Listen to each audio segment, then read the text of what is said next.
बिस्मिल्लाहिर्रहमानिर्रहीम। अस्सलाम वालेकुम नाज़रीन, हमारे सिर्फ प्रोग्राम फ़ैसले की घड़ी मां आफ्ताब मुंगेरी मां हमेशा चवंदो आहियां त फ़ैसला थियण खपनि, उहे फ़ैसला तारीख़ी फ़ैसला जिन फ़ैसलनि जो धरती धड़ियुनि खे तारीख़ खे इंतज़ारु आहे।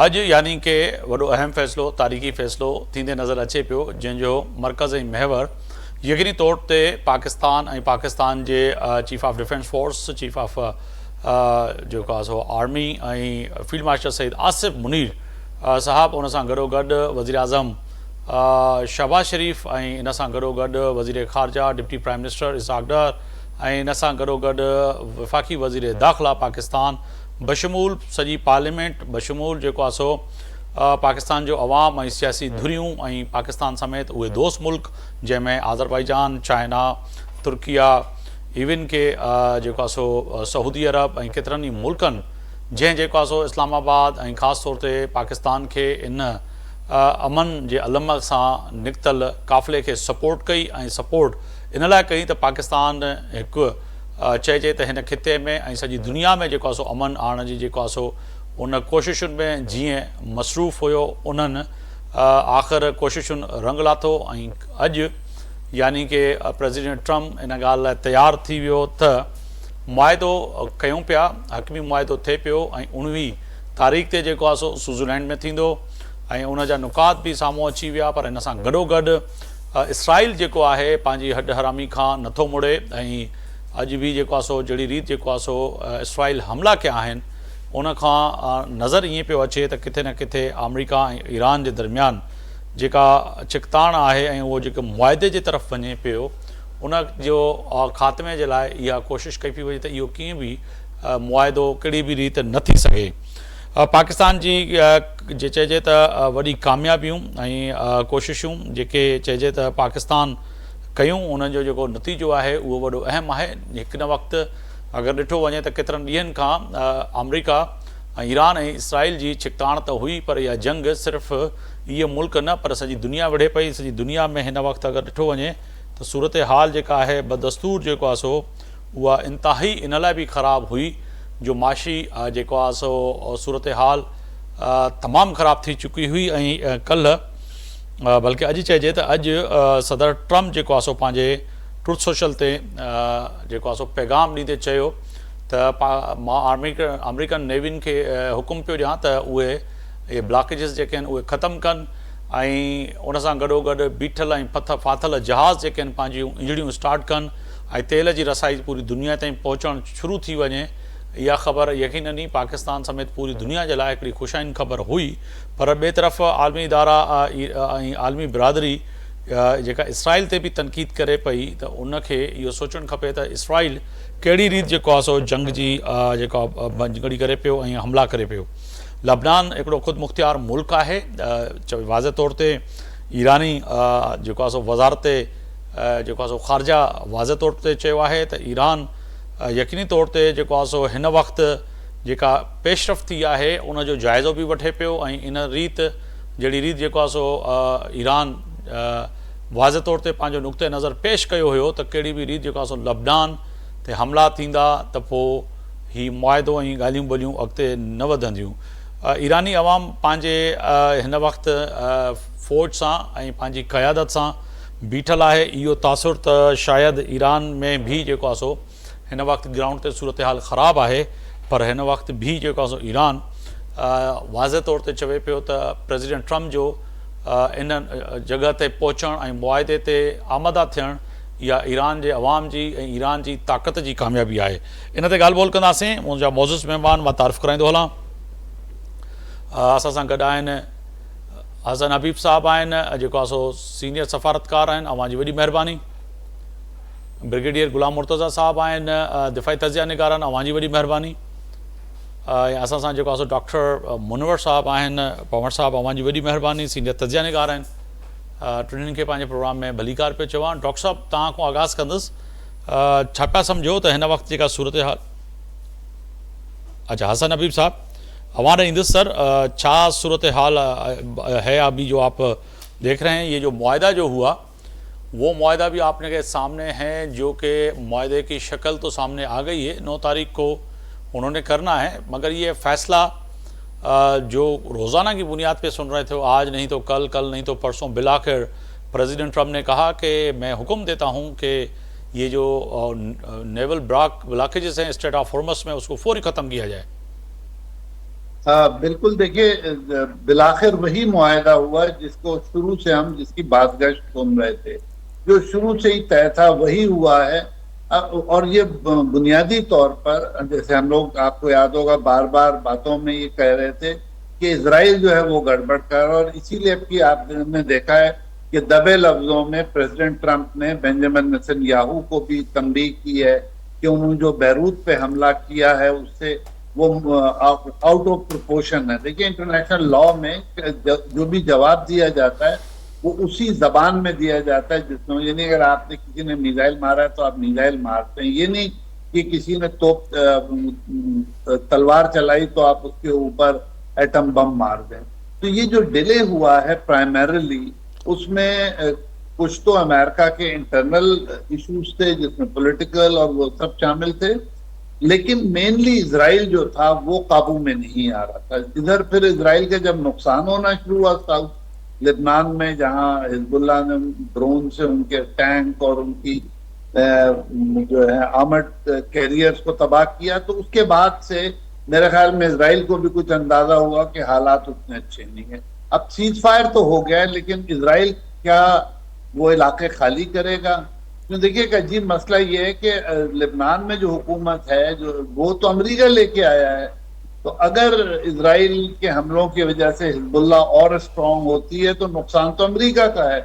ये सब देखते हुए डिले में अमेरिका का नुकसान है, लेकिन मुआहदा वही हुआ है जो शुरू से बात हो रही थी, यानी आपना हुर्मुज़ खुल जाएगा, ईरान उस पर टैक्स नहीं लेगा, अमेरिका ब्लॉकेट खत्म करेगा। जवाब में ईरान के जो फ्रोजन एसेट्स हैं, देखिए कुछ तो ईरान को पैसा मिलना शुरू हो गया। दुबई ने फ्रोजन एसेट्स में से काफी पैसा रिलीज किया है, कतर अभी कुछ वो कर रहा है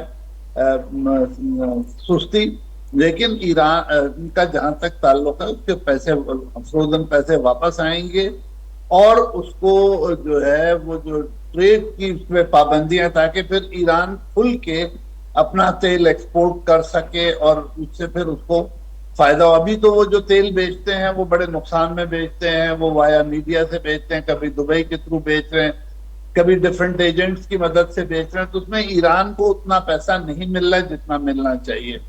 और अब जबकि ओपेक से यूएई बाहर निकल गया है तो ईरान का कोटा ऑब्वियसली बढ़ जाएगा, तो ईरान के लिए बड़ी अच्छी सिचुएशन है। फिर अमेरिका कह रहा है, वल्लाह आलम कितना सच है कि एक वो $30 बिलियन का रिकंस्ट्रक्शन का भी वो बनाएंगे मंसूबा। अब उसमें पैसा कौन कौन देता है ये तो अब ट्रंप साफ करें। और 60 डेज का एक पीरियड उन्होंने तय किया है कि जिसमें न्यूक्लियर के बारे में बात की। देखिए, हम अगेन बार बार कह रहे हैं कि ईरान का तो प्लान ही नहीं था एटम बम बनाने का, ये तो नेतन्याहू साहब को ख्वाब में नजर आया था, तो वो जबरदस्ती पे कहता, उन्हें अपने बम नजर नहीं आते हैं, जो एक रफ अंदाजे के मुताबिक उनके पास 120 बम है।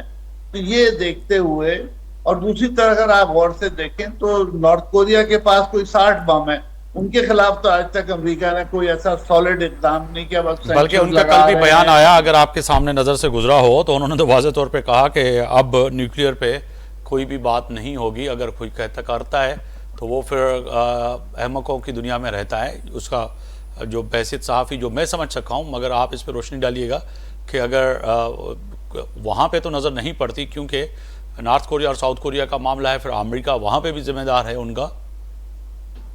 देखिए, बिल्कुल है, वहाँ अमेरिका के दो बहुत बड़े हलीफ बैठे हुए हैं। एक साउथ कोरिया है जिसमें कोई 28,000 अमरीकी आर्मी है, थर्ड मिसाइल सिस्टम अमेरिका ने लगाया हुआ है, बराबर में जापान है, तो दोनों इंतहाई गहरे दोस्त हैं, हलीफ हैं, स्ट्रेटेजिक पार्टनर्स हैं उसके। उधर तो इन्होंने कोई एक्शन नहीं लिया, उतारते ना वहां फोर्स, उनके न्यूक्लियर रिसर्च करते, बॉम्बिंग करते, अगर फौज भेजते हुए डरते हैं। तो ये तो एक बड़ा सा, जैसे मैंने एक अभी किताब लिखी है नॉर्थ कोरिया पे, जो अप्रैल में वो रिलीज हुई है, तो मैंने तो उसमें लिखे, तो इसके लिए एक टर्मिनोलॉजी यूज की है, न्यूक्लियर अपार्थाइड की। एक तरफ आप इतने सख्त हैं कि 60% यूरेनियम पे आप जो है वो हमले कर रहे हैं, दूसरी तरफ जिसने बम बनाया हुआ उसके साथ कुछ नहीं, उससे तो एक दफा आप मिल भी लिए, दोबारा भी प्लान हो रहा है, समिट शायद हो जाए।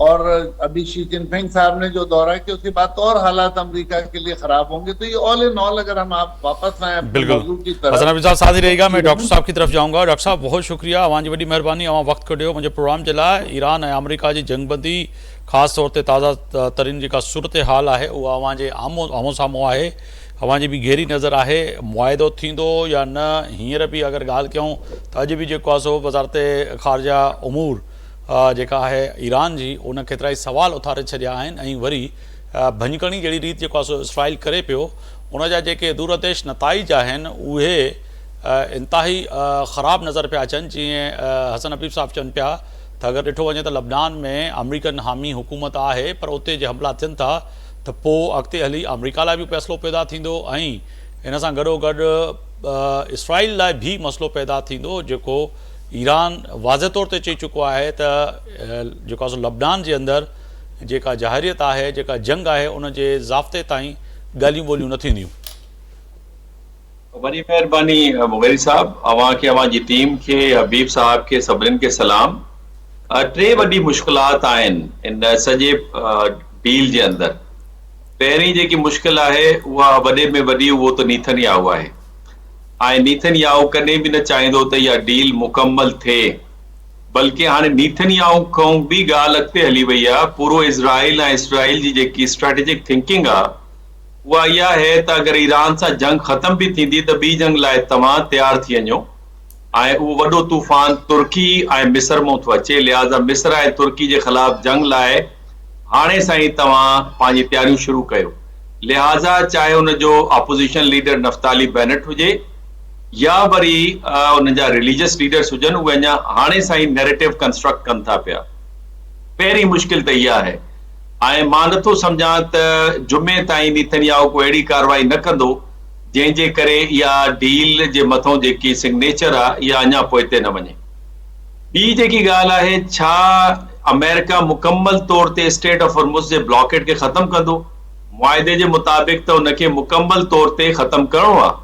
अगरि हू ख़तमु नथो करे या पार्शली पंहिंजी प्रेज़ेंस रखे थो पियो त उन सूरत में बि उहा मुश्किलात पैदा कंदो। ऐं टियों इहो त छा ईरान मुकमल तौर ते टोल तस्लीम न कंदो, वठंदो न, ऐं जेको प्री वॉर स्टेटस हुयो स्टेट ऑफ हॉर्मुज़ जो, जंहिंमें तक़रीबन 120 वेसल्स पर डे लंघंदियूं हुयूं, छा उहे लंघी सघंदियूं? इहे टे बुनियादी सवाल पंहिंजी जॻह ते मौजूद आहिनि। पर हिन सां गॾोगॾु जेको अमेरिका ऐं ईरान जो मामलो आहे, उन्हनि खे इहा ॻाल्हि सम्झ में अची वई आहे त वॉर ऑप्शन न आहे, ॻाल्हियुनि जे ज़रिए ई मसला हल कंदा, छो त मैक्सिमम पावर इस्तेमाल करे ॾिसी चुका आहिनि।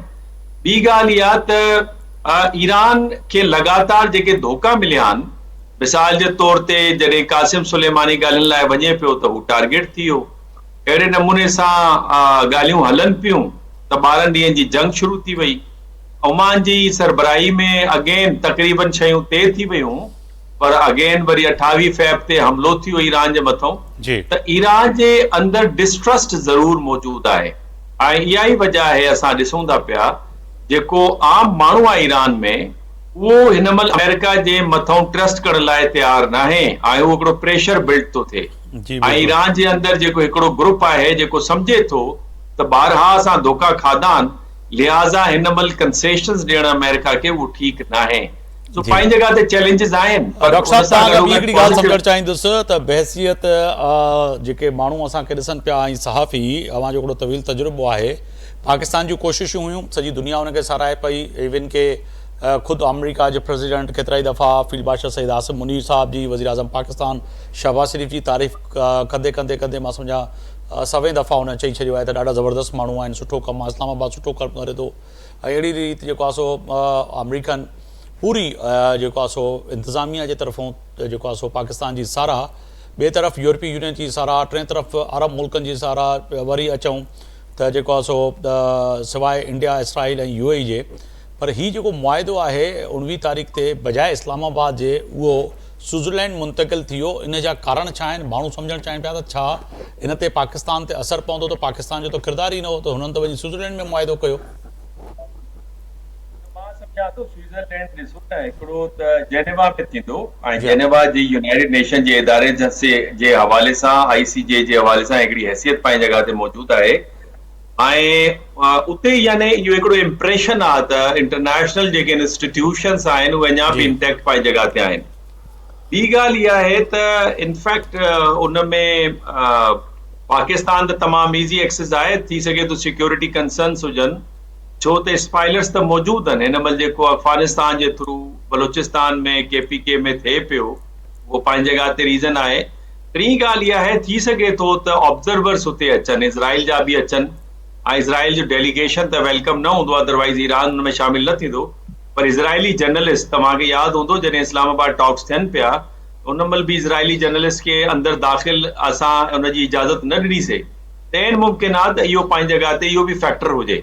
सो बहरहाल मां सम्झां थो त वेन्यू जो चेंज थियणु को मैटर नथो करे, अलबत्ता हुनजो नालो इस्लामाबाद MOU रखियो वियो आहे ऐं इन करे जेके मुमालिक आहिनि जीअं तव्हां पाण ज़िक्र कयो अमेरिका हुजे, वेस्ट हुजे या पाण जेके मुस्लिम मुमालिक आहिनि उहे पाकिस्तान खे एप्रिशिएट कंदा बिकॉज़ कई अहिड़ा मौक़ा मिलिया जंहिंमें ॿिन्हिनि मुल्कनि वेझो पहुता मुआदे जे, पर उन्हनि उहे मौक़े ज़ाया करे छॾिया, पर पाकिस्तान गिव अप न कयो ऐं पंहिंजी सफ़ारतकारी सां बिल्कुलु इन वॉर खे मैनेज कयो। बिल्कुलु डॉक्टर साहब असां सां गॾु हुजो ब्रिगेडियर रिटायर गुलाम मुर्तज़ा कुरैशी साहब आहिनि, असांखे जॉइन कयो आहे।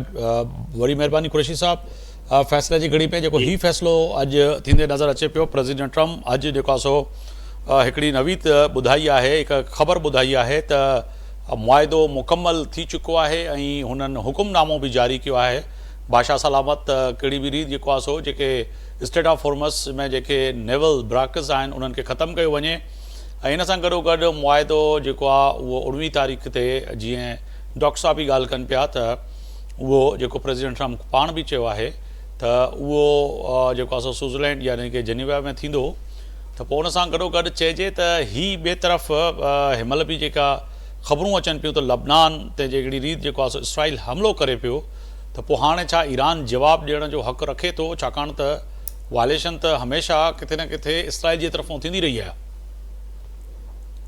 जी बिल्कुलु, ईरान खे पंहिंजो राइट आहे रिटेलिएशन करण जो ऐं सेकेंड अटैक जो, इन में को शक ई कोन्हे, छाकाणि त कल्ह तव्हां ॿुधो जॾहिं ट्रम्प इहो बि चयो त जेको आहे सो हिन महिल जेको आहे सो असां फाइनल स्टेज ते आहियूं, 2-3 कलाकनि जी देरि करे छॾी असांजे ठहराव में इन इसराइल, उनखे हींअर इहो अटैक करणु न घुरिबो। त हाणे जॾहिं हुनखे इहो चई चुको आहे, उन खां पोइ इसराइल अगरि कुझु बि करे थो त Israel will be isolated, America will not support because he is the signatory. तंहिंजे करे इहो बि सोचणु उन्हनि खे घुरिबो इसराइलियुनि खे त जॾहिं असां अटैक कंदासूं त उन खां पोइ तव्हांजा अरब मुल्क, तव्हांजा मुस्लिम मुल्क, तव्हांजी यूरोपियन यूनियन ऐं वस्ट कम वस्ट आहे तव्हांजी यूनाइटेड नेशन, इहा बि कंहिं बि सूरत में उन्हनि खे सपोर्ट कान कंदी। इहो हिकिड़ो तव्हां ॾिसो साइकोलॉजिकल वार आहे ऐं उन में हे तमामु फासिजी वेंदा। तंहिंजे करे मूंखे सम्झ में कोन थो अचे त हे जेको आहे सो लेबनान में या फलस्तीन ते या गज़ा ते या कंहिं बि जॻह ते इवन हुसैन वटि यमन में इहे कंहिं बि क़िस्म जो हिननि खे फर्स्ट अटैक कंदा। इहे हिननि में रिस्ट्रिक्शन विधियल आहिनि इन MOU में, सो इन जो त सुवाल ई पैदा थी न सघे। बाक़ी रहियो सुवाल, हिकिड़ी ॻाल्हि हुई जेकी डॉक्टर साहब कई, तमामु सही कई, त जेनीवा में करण जो मक़सदु छा आहे, जेको पाकिस्तान जेको आहे इस्लामाबाद अकार्ड आहे, त जेनीवा जी हिकिड़ी इंटरनेशनल हिकिड़ी सुञाणप आहे, यानी यूनाइटेड नेशन जा जेका वॾा फंक्शन थींदा आहिनि ऐं जिते बि को कंहिंजो ठहराव हूंदो आहे, चाहे मुल्कनि जे विच में, चाहे तमामु दुनिया जे विच में, या उनजी हिकिड़ी सिग्निफिकेंस आहे, उन जे करे इहा जेनीवा आहे। इन में इहो चवणु मां सम्झां थो त न आहे त हिते जेको आहे पाकिस्तान सेफ न आहे। पाकिस्तान असांजो माना दुनिया में काफ़ी मुल्कनि खां मथे सेफ आहे, उहो त ठका ठुकी जिते किथे लॻी पई आहे ऐं अहिड़ी का ॻाल्हि कान्हे का। हिते बि त ईरानी 2-3 दफ़ा अची चुका आहिनि या इवन वाइस प्रेसिडेंट बि अची चुको आहे, सो इहो को मसइलो मूंखे नज़र कोन थो। ब्रिगेडियर साहब, तव्हांखे मसइलो न पियो लॻे, पर जेको हिन वक़्तु बयान साम्हूं अचनि पिया ऐं तव्हां जहिड़ी रीति जेको आहे प्रेसिडेंट ट्रम्प जे बि बयान खे कोट कयो, अहिड़ी रीति वरी जेको आहे ईरान जी जेको आहे वज़ारत ख़ारजा जे तरफ़ों बि बयान वॾा अहम आहिनि। पोइ चइजे त फ़ैसिले जी घड़ी में प्रेसिडेंट ट्रम्प हिकु तरफ़ जेको आहे सो छटअप कॉल ॾिए पियो नेतन्याहू खे, पर उहा छटअप कॉल जेका आहे या उनखे रोकण जी जेका ॻाल्हि करे पियो उन जा के दूरअंदेश नताइज न पिया नज़र अचनि। त चइजे हा प्रेसिडेंट ट्रम्प उनजे करे जंग में टपो ॾिनो ऐं टपे खां पोइ प्रेसिडेंट ट्रम्प उनखे झलण में नाकाम थियो, या चइजे त हू हिन वक़्तु बेलगाम घोड़ो आहे, उनजी मर्ज़ी आहे स्याह करे सफ़ेद करे जंग करे हमिलो करे लबनान ते करे ईरान ते करे कंहिं ते बि करे। अहिड़ी का ॻाल्हि कान्हे का। तव्हां ॾिसो न त ट्रम्प खे हितां निकिरणो आहे, वार में हे जेको दाख़िल थियो आहे उहो हुन पंहिंजी ग़लतीअ सां थियो आहे। हुनजी क़ौम, हुनजा पंहिंजी इस्टेब्लिशमेंट, ॾिसो न हाणे 13 जनरलनि खे प्रमोट न करणु, सेक्रेटरी वार ग़ाइब, तव्हांजो उनखे कढणु, अहिड़े नमूने सां एजी उन्हनि जो उनखे कढणु, कंहिं बि यानी हुनखे पंहिंजी जेकी आहे सो एतिरे क़िस्म जी सताई थी आहे जो हो हींअर साह खणण जे क़ाबिल कोन्हे। हे चाहे थो त मां कीअं निकिरां, निकिरण जो तरीक़ो सिर्फ़ इहो ई हो जंहिं पाकिस्तान हिन खे जेको आहे सो सेफ फेस ॾिनो आहे। ऐं अहिड़े नमूने सां हींअर अगरि निकिरी वियो त ही कंहिं बि सूरत में वरी, छाकाणि हींअर अमेरिकन जे दिमाग़ में इहो आहे त असांजे प्रेसिडेंट खे या असांजी हुकुमराननि खे अमेरिकन जी त फिक्र कोन्हे को, बट इसराइल फर्स्ट। सो उहे तमामु शयूं ॾिसो, अहिड़े नमूने सां चाइना जो, अहिड़े नमूने सां रशिया जो, ऐं अहिड़े नमूने सां तव्हांजी यूरोपियन यूनियन जो प्रेशर बि उन खां अलावा। बिल्कुलु, हसन हबीब साहब के शामिल गुफ्तगू कंदो सर, तव्हां गॾु ई हुजो, मां उन ॾे वञणु चाहींदुमि। हसन हबीब साहब, आपका नुक्ता नज़र क्या है सर? ब्रिगेडियर साहब तो कह रहे हैं कि वो अपनी जगह पे बात है कि जी नेतन्याहू की वजह से वो जंग में कूदे, और उसके साथ साथ कहा जाए कि वो अमेरिकन लोग भी ये सोचते हैं ये हमारी तो जंग नहीं थी, ये इसराइल की थी, 12 हमारे गले में डाली गई, तो अब इसको ना निगल सकते ना उगल सकते हैं। तो फरमाइएगा कि होगा क्या सर? देखिए, जहां तक आपके दोनों स्टीम गेस्ट हैं, ब्रिगेडियर साहब हैं, डॉक्टर साहब हैं, दोनों ने बिल्कुल सही कहा। इजराइल जो है बगैर अमेरिकन सपोर्ट के हमला नहीं कर सकता, अमेरिकन सपोर्ट नहीं होगी। ईरान ने पहले ही पड़ोसियों ने जिन्होंने इजराइल को राइट ऑफ द वे दिया था या अटैक के जो उनके जहाज और उनको रोका नहीं था, अब उनको पता है कि अगर दोबारा ये होता है तो वो फिर टारगेट बन जाएंगे। तो अब इजराइल जो है वो उतना फ्री हैंड नहीं है जितना उसका पहले था। सिमिलरली जो ईरान का राइट है वो अब चूंकि जनीवा में अकॉर्ड हो रहा है, तो अब सारी दुनिया को पता है कि जो है ये अकॉर्ड इस तरह का है जिसकी रिस्पेक्ट होनी चाहिए। जनीवा में ह्यूमन राइट काउंसिल है, बहुत ज्यादा इंटरनेशनल फोकस में है। तो इस एग्रीमेंट का अगर पाकिस्तान में नहीं हुआ, हमें ज्यादा परेशान होने की जरूरत नहीं, मगर ऐसी जगह पे हो रहा है जो एक न्यूट्रल मुल्क है, और वहां इसको बड़ा हाईलाइट किया जाएगा कि इजराइल की मंजूरी से ट्रंप ने ये एग्रीमेंट किया है और अब इजराइल उसको वायलेट कर रहा है। अब वहां इजरायली सहाफी आएंगे, वो देखेंगे, दुनिया देखेगी, और इजराइल की पोजीशन पहले से ज्यादा खराब हो जाएगी। तो मेरा ख्याल ये है, आई एम प्रिटी श्योर कि अब इजराइल के लिए हमला करना पहले से बहुत ज्यादा मुश्किल होगा। इजराइल अब उतना फ्रीली हमला नहीं कर सकता जैसे 2 दफा उसने किया, पिछले साल जून में और अब की फरवरी में उसने स्टार्ट किया और अमेरिका को बिलाजा ड्रैग किया। अब देखिए अमेरिका में ऑलरेडी बहस चल रही है, majority of Trump's voter, majority of American नहीं, मेजॉरिटी ऑफ ट्रम्प वोटर्स अब ये समझते हैं कि ये जो जंग थी ये अमेरिका की जंग नहीं थी, और ये जब वोट ट्रांसलेट होगा, हो सकता है ट्रम्प के वोटर खुद ट्रम्प के खिलाफ वोट डाल दें इन नवंबर। तो अब ये बड़ा ट्रिकी हो गया है अमेरिका के लिए, और अमेरिका पाबंद है इस एग्रीमेंट को साइन करके इम्प्लीमेंट करने। बिल्कुल, आप वजह फरमा रहे हैं। डॉक्टर साहब, मैं आप तव्हां ॾेई दुसि पुछे त हिन में जेका स्विट्जरलैंड में या जेनीवा में जेको मुआइदो थियणु वञे पियो, जेका डॉक्टर साहब बि ॻाल्हि पिया कनि, तव्हां बि कई सर, दूरअंदेश नताइज छा निकिरंदा, हासिले मक़सदु छा थींदो? जेके फ्रीज़ अकाउंट आहिनि, जीअं पोएं ॾींहंनि में UAE भी जेको आहे सो पैसनि ॾियण जी ॻाल्हि कई, अहिड़ी रीति जेको आहे सो कतर ऐं ॿिया मुल्क बि आहिनि। पुछे त प्रेसिडेंट ट्रम्प त इन ॻाल्हि खां इनकारी आहे, जेके ट्रुथ सोशल ते मुख़्तलिफ़ बयानात आहिनि, त कुझु ॾियण ऐं वठण जी त ॻाल्हि ई कान्हे का, हिन में त सिर्फ़ु इहो आहे त मुआइदो कयूं था ऐं जंग बंदी ते ज़ाब्तो ऐं ख़तमु, ऐं इन खां पोइ जेके नुकात आहिनि उन्हनि खे ॾिठो वेंदो, ख़ासि तौर ते न्यूक्लियर वारे मामले खे?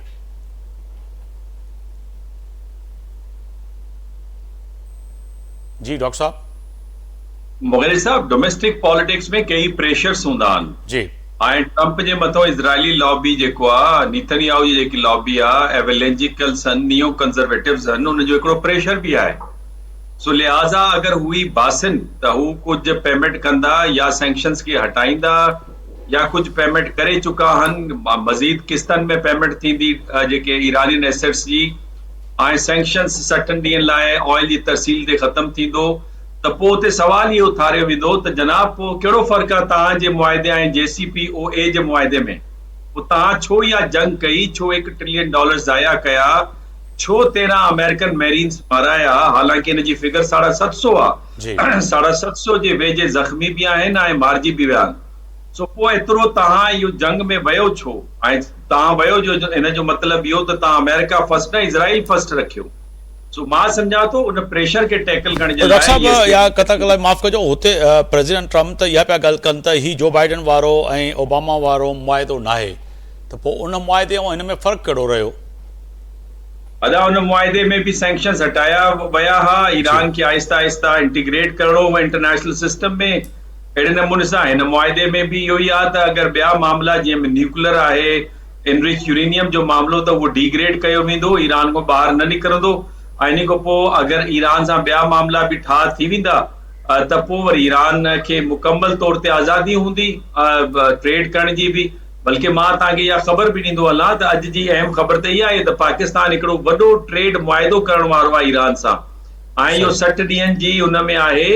ऐं डेफिनेटली इहो मुमकिन न आहे त असां अमेरिकन्स खे चाइनीज़ खे ऑन बोर्ड न खयो हुजे। सो मां सम्झां थो त अॻिते हली ईरान इंटीग्रेट थी वेंदो।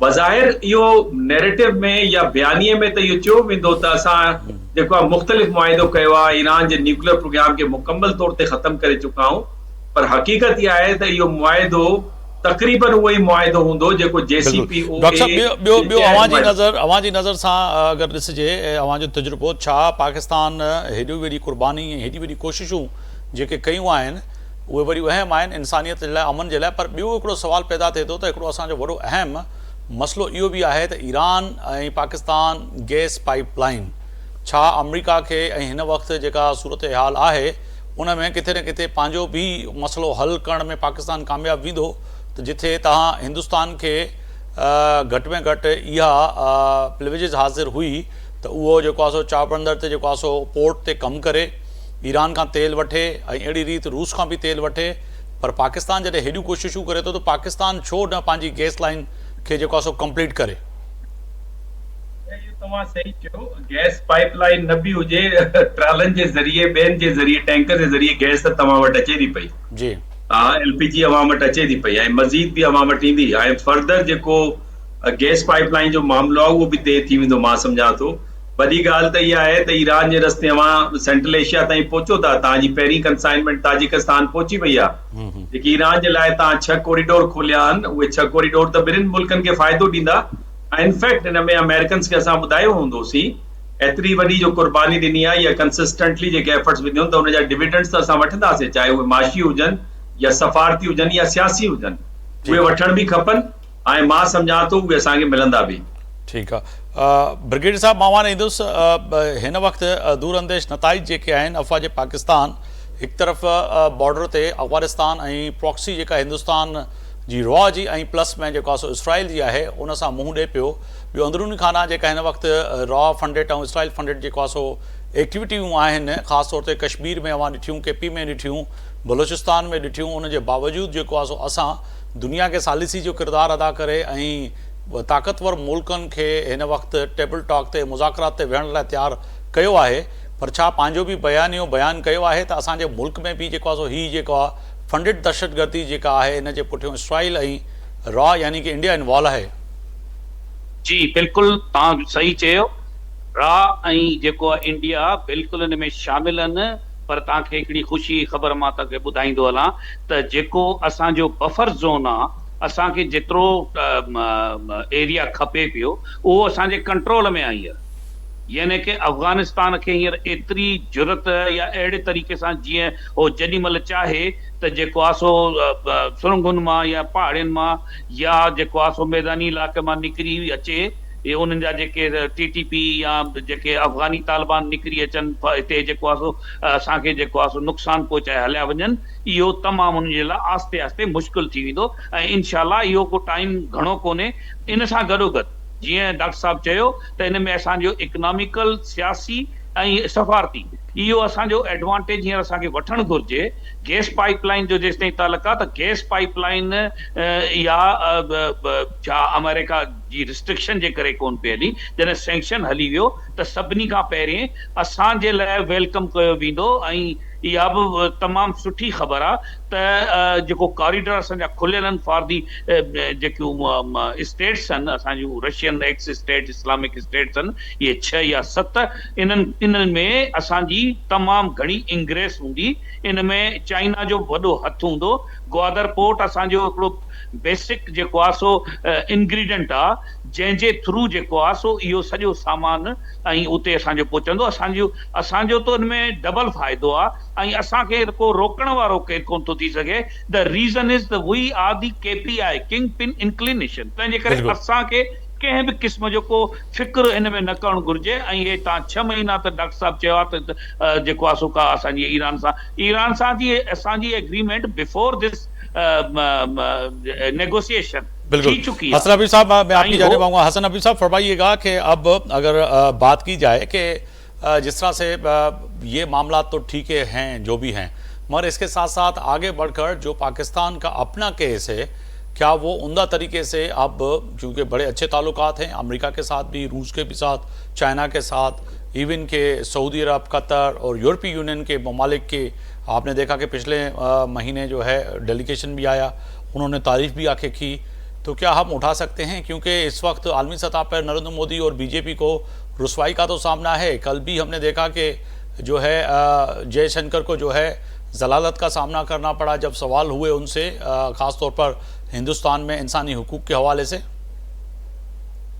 बिल्कुल, देखिए ये हमारे लिए गोल्डन अपॉर्चुनिटी है और मेरे ख्याल में डॉक्टर साहब ने भी सही कहा और ब्रिगेडियर साहब ने भी इसकी तायीद की कि हमें अब जो है ना इस मौके से फायदा उठाना चाहिए। जैसे ही ईरान पे पाबंदी खत्म हो, हम अपने रिसोर्सेज इस्तेमाल करके ईरानी बॉर्डर तक तो लाइन आ चुकी है, उसको कनेक्ट कर लें। गैस अभी हम सिर्फ कतर से ले रहे हैं, फ्यूचर में हम ईरान से भी LPG ले सकते हैं। क्योंकि देखिए वो जो गैस आ रही है एक ही ऑयल फील्ड के साउथ पार्स की है, तो हमें अपनी गैस के मसाइल हल करने सबसे पहले। उसके बाद पेंडिंग अफगानिस्तान के सेटलमेंट के हमें ईरानी रास्ते से सेंट्रल एशिया से ट्रेड शुरू कर देनी चाहिए। उनके कंसाइनमेंट को भी अपनी पोर्ट से लेके जाना चाहिए। तो हमारे लिए अपॉर्चुनिटी बहुत ज्यादा है ट्रेड की। फिर ईरान की रिकंस्ट्रक्शन होनी है, उसके लिए हमारे लोग और हमारी जो मटेरियल है वो इस्तेमाल होना चाहिए। तो हमें हमारे लिए बहुत ज्यादा अपॉर्चुनिटीज हैं अपनी ट्रेड में, अपनी मैन पावर में, गैस के मसाइल, बिल्कुल सारे मसाइल अपने भी हमें देखने पड़ेंगे। बहुत शुक्रिया हसन हबीब साहब, साबिक सफ़ीर और तजिया निगार, अवां जी वॾी महिरबानी। असां सां गॾु मौजूदु हुया डॉक्टर मुनव्वर हुसैन साहब, अवां जी वॾी महिरबानी। अवां वक़्तु कढियो मुंहिंजे प्रोग्राम जे लाइ। ब्रिगेडियर रिटायर गुलाम मुर्तज़ा कुरैशी साहब, अवां जी वॾी महिरबानी। फ़ैसिले जी घड़ी में ॻाल्हि कईसीं ख़ासि तौर ते ट्रम्प जे उन बयान खां पोइ पैदा थींदड़ सूरत हाल, ख़ासि तौर ते ईरान जे जेको आहे सो स्टेट ऑफ हॉर्मस में जेको आहे सो वाज़े तौर ते जीअं चयो आहे प्रेसिडेंट ट्रम्प त जेके रुकावटूं आहिनि उनखे ख़तमु कयो वञे, अॻिते वधी करे जेका जंगबंदी आहे ऐं ख़ासि तौर ते जेको ॻाल्हियुनि जो मरहलो आहे उन में 19 तारीख़ ते जनीवा में जेके मुज़ाकरात ऐं ॻाल्हियूं ऐं इहा साइनिंग सेरेमनी आहे, हिन में यकीनी तौर ते इन जो नालो बि इस्लामाबाद टाक ॾिनो वियो आहे त पोइ चइजे त इस्लामाबाद इन मां माइनस न, पर इस्लामाबाद जी जेके आहिनि कामयाबियूं अञा बि आहिनि ऐं इन कामयाबियुनि सां यकीनी तौर ते पूरी दुनिया खे रिलीफ मिली सघंदो। सुभाणे ते आफ्ताब मोगरी इजाज़त ॾींदा। अल्लाह हाफ़िज़।